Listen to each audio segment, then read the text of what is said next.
नमस्कार। दिवाली शुभ काम का एक अच्छा मौका है और अगर आपके मन में भी किसी नए कारोबार को शुरू करने की चाह है तो इस शुभारंभ में आवाज एंटरप्रेन्योर करेगा आपकी मदद। कारोबार से जुड़ा हर अहम पहलू, आइडिया, कंपनी की रजिस्ट्रेशन से लेकर फंडिंग तक तमाम बातों की जानकारी हम आपको देंगे ताकि इस दिवाली आप कर सके एक शुभ आरंभ। किसी भी कारोबार के पीछे सबसे अहम होता है एक अच्छा आइडिया। शुरुआत वहीं से होती है, लेकिन हर आइडिया एक सक्सेसफुल बिजनेस नहीं बन पाता। कारोबार शुरू करने से पहले आपको सबसे पहले यही सवाल का जवाब ढूंढना है कि क्या आपके आइडिया में कारोबार का श्री गणेश करने का दम है। कैसे पहचाने एक विनिंग आइडिया, इसी से शुरुआत करते हैं। हमारे साथ है इनोवेशन एल्केमी की पार्वती मेनन। पार्वती, स्वागत है आपका आवाज एंटरप्रेन्योर पर। बड़ा सवाल यही है कि कैसे पहचाने एक आइडिया या फिर आइडिया को डेवलप कैसे करें। आइडिया को, जैसे आपने कहा कि आइडिया जो है किसी भी बिजनेस, किसी भी कारोबार का एक मूल सेंटर पीस होता है, उसका कोर एसेंस होता है। और आइडिया को डेवलप करना उसका सबसे पहला स्टेज किसी भी एंटरप्रेन्योर के लिए सबसे इम्पोर्टेंट और अहम फोकस होना चाहिए। ये मार्केट रिसर्च का जो स्टेज होता है पहला वाला, उस आइडिया को डेवलप करने के लिए उसे मेरे हिसाब से आउटसोर्स ना करें, खुद करें। अपने पूरे इकोसिस्टम को जाके समझिए, देखिए कि उसमें और क्या क्या अभी हो रहा है और जो आपका आइडिया है क्या उसमें फाइनेंशियल दम है, क्या कोई आप ऐसी सर्विस प्रोवाइड कर रहे हैं जिसके लिए कोई पैसा देगा, तो वो कौन है और उसको जाके समझना।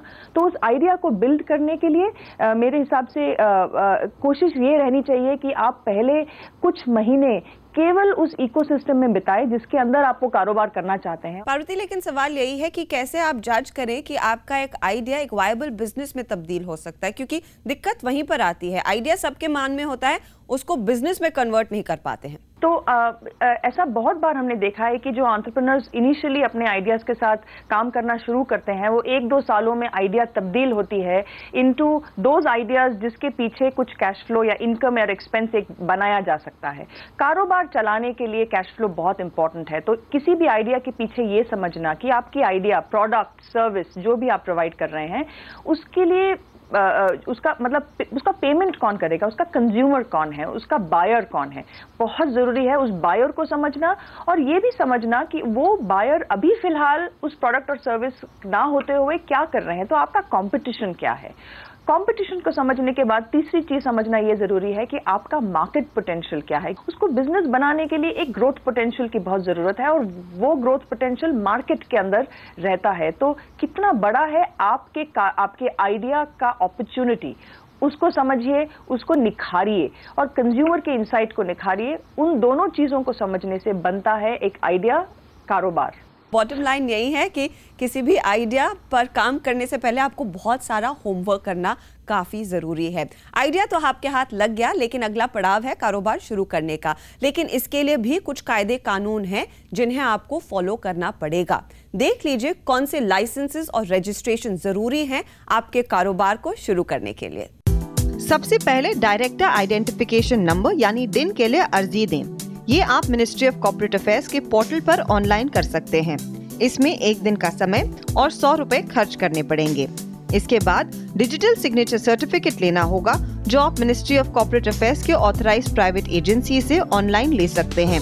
इसमें 3 दिन का समय लगता है और 1500 रुपए का खर्च। फिर आपको रजिस्ट्रार ऑफ कंपनीज में कंपनी का नाम रजिस्टर करवाना होगा। ये काम भी आप ऑनलाइन कर सकते हैं। इसमें 2 दिन का समय लगता है। फिर कंपनी के डॉक्यूमेंट्स स्टेट ट्रेजरी या ऑथराइज्ड बैंक से स्टैंप करवाएं। ये काम 1 दिन का है और इसमें तकरीबन 1300 रुपए का खर्च लगता है। इसके बाद रजिस्ट्रार ऑफ कंपनी से सर्टिफिकेट ऑफ इनकॉर्पोरेशन जरूर लें, जो मिनिस्ट्री ऑफ कॉर्पोरेट अफेयर्स से करवाया जा सकता है। ये सबसे खर्चीला काम होगा और इसकी फीस तकरीबन 14,000 रुपए है। इनकम टैक्स भरने के लिए आपको अपने कारोबार के लिए भी अलग से परमानेंट अकाउंट नंबर यानी कि पैन कार्ड बनवाना होगा। ये काम आप NSDL या फिर UTI के ऑथराइज्ड फ्रेंचाइजी या एजेंट से करवा सकते हैं। इसी तरह इनकम टैक्स डिपार्टमेंट में टैक्स अकाउंट नंबर यानी कि टैन की रजिस्ट्री भी करवा लें। ऑफिस ऑफ इंस्पेक्टर के पास शॉप्स एंड एस्टैब्लिशमेंट एक्ट के तहत रजिस्ट्री करवानी होगी, जिसमें लगभग 6,500 रुपए का खर्च लगता है। यही नहीं, वैल्यू एडेड टैक्स यानी वैट की रजिस्ट्री कमर्शियल टैक्स ऑफिस में भी करना जरूरी है। इन तमाम चीजों के बाद याद रखिए कि प्रोफेशनल टैक्स ऑफिस में प्रोफेशनल टैक्स का रजिस्ट्रेशन और प्रोविडेंट फंड ऑर्गेनाइजेशन में एम्प्लॉयज का रजिस्ट्रेशन भी करवाना जरूरी होता है। स्टेट इंश्योरेंस कॉर्पोरेशन में एम्प्लॉयज मेडिकल इंश्योरेंस के लिए भी रजिस्टर जरूर कराएं। लेकिन प्रधानमंत्री नरेंद्र मोदी के ईज ऑफ स्टार्टिंग बिजनेस के नारे को देख उम्मीद यही है कि इन सभी लीगैलिटीज के लिए आगे जाकर एक ही दिन लगेगा। इस यानी कि एक ही दिन में आप तमाम चीजें पूरी कर पाएंगे। यहाँ लेंगे एक छोटा ब्रेक, आगे बात करेंगे आपके कारोबार की कोर टीम में कौन कौन हो शामिल और साथ ही अपने स्टार्टिंग ईयर्स में आप कैसे रखें आपका कॉस्ट एकदम कम।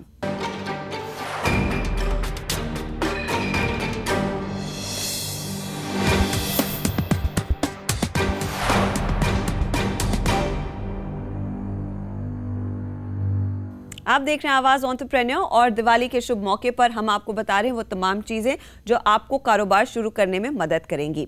अपने कारोबार को शुरू करते समय हर किसी स्टार्टअप को इस बात की भी जानकारी होनी चाहिए कि उनका बिजनेस एक प्रोप्राइटरशिप होगा या फिर पार्टनरशिप या एक LLP, और इन कैटेगरीज के क्या मायने हैं इसी पर पहले डालते हैं नजर। बिजनेस शुरू करते समय आइडिया स्टेज के बाद बिजनेस मॉडल तय करना, बिजनेस प्लान बनाना, ग्राहकों को समझना, प्रॉफिट कैसे कमाएं, प्लान को कैसे अमल में लाएं, इन सभी स्टेप्स को पूरा करना होगा। और इसी वक्त बिजनेस स्ट्रक्चर तय करना भी काफी जरूरी है, यानी कंपनी के किस फॉर्म में आप रजिस्टर होंगे, सोल प्रोप्राइटरशिप, पार्टनरशिप या LLP यानी कि लिमिटेड लायबिलिटी पार्टनरशिप। आप कहाँ जाना चाहते हैं, तो इसमें आपका बिजनेस किस चीज़ का होगा, ये सर्विस सेक्टर में होगा, प्रोडक्ट्स का होगा, एक नया आइडिया है, उसकी विजन क्या है, आपका मिशन क्या है, उसकी ऑब्जेक्टिव्स क्या है, उसके अलावा आपको किस तरह से ये बिज़नेस को एग्जीक्यूट करना है, ये पहला सवाल है। इसके हिसाब से आप डिसाइड करेंगे किस टाइप का बिजनेस स्ट्रक्चर बेस्ट बैठता है। आपका कारोबार कितना और किसके साथ आगे बढ़ेगा, ये डिसाइड करना काफी अहम है और इसका निर्णय उसी बात पर होता है कि आपकी कंपनी का स्ट्रक्चर क्या हो, प्रोप्राइटरशिप का या फिर पार्टनरशिप का। अब एक एंटिटी अगर होगी वो कंटिन्यूसली एग्जिस्ट करेगी, जैसे कि एक पार्टनरशिप फर्म हुआ या सोल प्रोप्राइटरशिप हुआ, it ends with the promoters, क्योंकि अगर उनकी डेथ हो जाती है तो फिर वो ऑर्गेनाइजेशन एग्जिस्ट नहीं करता। लेकिन एक कंपनी के लिए वो एवर एग्जिस्टिंग है, क्योंकि कंपनी के एसेट्स रह जाते हैं कंपनी में। अगर वो पर्सन नहीं भी है तो कंपनी कंटिन्यू करती है। तो इसलिए कहाँ तक जाना चाहते हैं आप, किसके साथ जाना चाहते हैं। अगर आप अकेले जाना चाहते हैं तो आपको एक प्रोप्राइटरशिप काम आएगी। बिजनेस के कर्ता धर्ता अगर आप अकेले हैं तो सोल प्रोप्राइटरशिप शुरू की जा सकती है, जिसे रजिस्टर करना आसान है। इसके लिए खर्च भी काफी कम होता है, लेकिन इसकी कुछ खामियां भी हैं। जैसे प्रोप्राइटरशिप में कंपनी को ज्यादा बड़ा नहीं किया जा सकता, एसेट क्रिएट नहीं कर पाएंगे और कंपनी का लाइफ स्पैन भी कम रहेगा। वहीं पार्टनरशिप फर्म के लिए भी अलग अलग प्रोज और कॉन्स हैं। पार्टनर्स के क्या शेयर होंगे, वो कितना इन्वेस्टमेंट ला रहे हैं वो बिज़नेस में, और एग्ज़िट के रिलेटेड क्लॉजेस होंगे उसमें एक चीज़ और मेंशन की जाएगी कि अगर दूसरे पार्टनर्स एग्री करते हैं तो एक पार्टनर अगर एग्ज़िट करना चाहें तो दूसरे पार्टनर के एग्रीमेंट से वो एग्ज़िट कर सकते हैं। बाय फार ये बहुत ही सिंपल तरीका है बिज़नेस एस्टैब्लिश करने का। पार्टनरशिप फर्म की डीड रजिस्टर करना सबसे अहम होता है। ये डीड रेजोल्यूशन या डिस्प्यूट में काफी मददगार साबित होगी। आजकल पार्टनरशिप की जगह लिमिटेड लायबिलिटी पार्टनरशिप यानी कि LLP ने ली है। और लिमिटेड लायबिलिटी पार्टनरशिप एक अग्रीमेंट से शुरू होती है और उसमें पार्टनर्स की जो है लायबिलिटी है उसमें एक सीमित तरीके से ही कंसिडर होगी और it does not extend that as unlimited. So limited liability partnerships in fact better होती हैं नॉर्मल पार्टनरशिप से, बिकॉज देन आप उसको जो है एक ऑर्गेनाइजेशन में अगर एग्जिट के लिए अगर आप देखें तो आपको बेटर होता है और उसके अंदर लिमिटेशन ऑफ लायबिलिटी होती है। अपनी बिजनेस रिक्वायरमेंट और सहूलियत के मुताबिक कंपनी का स्ट्रक्चर तय करके रजिस्ट्रेशन जरूर करें और कामयाबी की ओर पहला कदम रखें।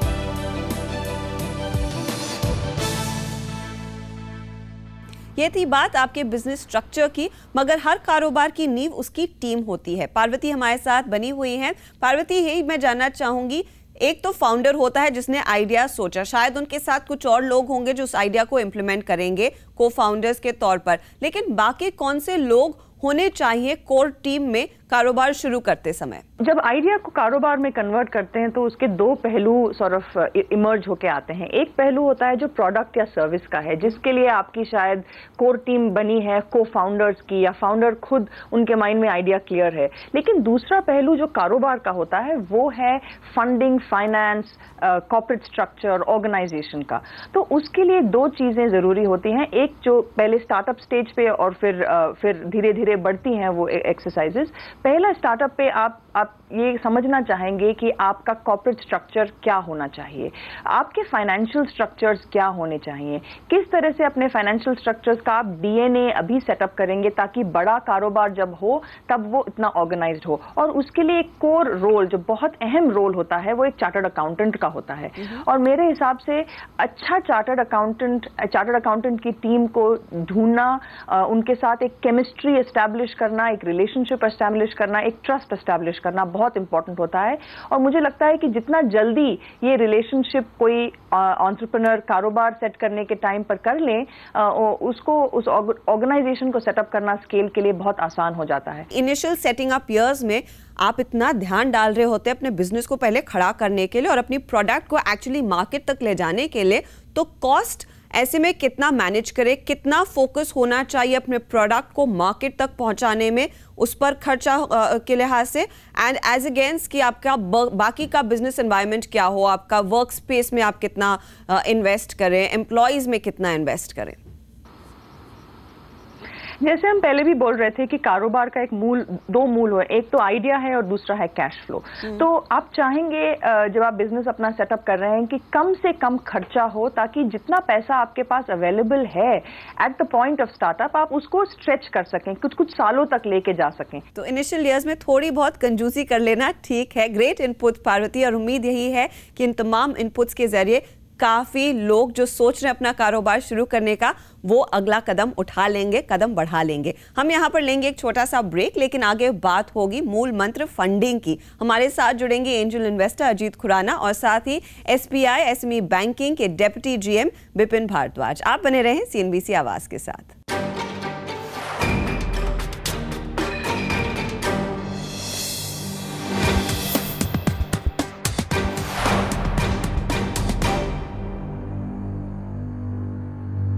आप देख रहे हैं आवाज एंटरप्रेन्योर की दिवाली पर खास पेशकश।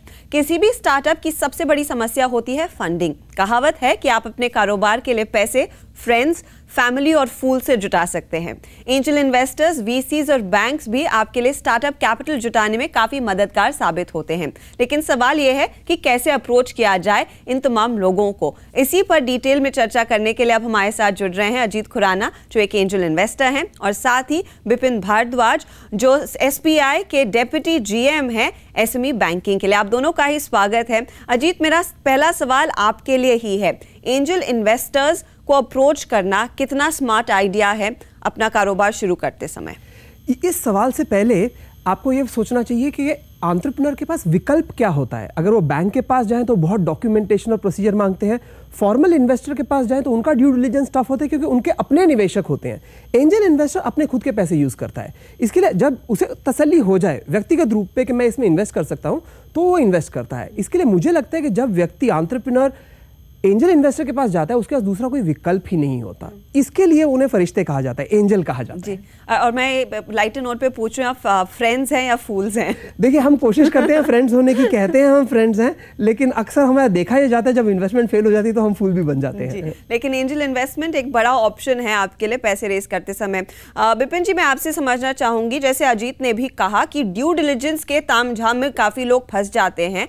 बैंक्स को अप्रोच करते समय किस तरह का ड्यू डिलिजेंस आप लोग करते हैं किसी भी स्टार्टअप लोन को सैंक्शन करने से पहले? देखिए, किसी भी तरह के लोन को देने के पहले जो हमारा पहला स्टेप होता है वो होता है KYC, नो योर कस्टमर। इसको हम अच्छी तरह करते हैं, और जब कस्टमर सही पाया जाता है, उसका सिबिल देखा जाता है कि सिविल में कहीं डिफ़ॉल्ट तो नहीं है। उसके बाद उसके प्रोजेक्ट को हम ये अप्रेस करते हैं और यदि उसका प्रोजेक्ट वायबल पाया जाता है और उसके पास एक वैलिड बिजनेस प्लान है, उसके अंतर्गत हम उसको वर्किंग कैपिटल और टर्म लोन दोनों के लिए फाइनेंस कर सकते हैं जैसी उसकी आवश्यकता होती है। जैसे कहा जा रहा है कि बैंक्स के लिए पेपर वर्क काफ़ी इंपॉर्टेंट है, क्या वही कायदे कानून एक एंजल इन्वेस्टर के लिए सामने नहीं आते? क्योंकि आपको भी देखना होगा कि कंपनी कितनी वाकई में सारे कंप्लायंसेस को फॉलो कर रही है या नहीं, उनके रजिस्ट्रेशंस इंटैक्ट हैं या नहीं। देखिए, कोई एंजल इन्वेस्टर्स के लिए कोई कानून नहीं होता। जब मुझे तसल्ली हो जाएगी, मैं देखूंगा ये बिजनेस प्लान अच्छा है, चाहे बिजनेस हो नहीं, चाहे अब तक कंपनी भी फॉर्म नहीं हो, उस सिचुएशन में भी मैंने खुद इन्वेस्टमेंट्स किए और अन्य एंजल इन्वेस्टर्स भी करते हैं।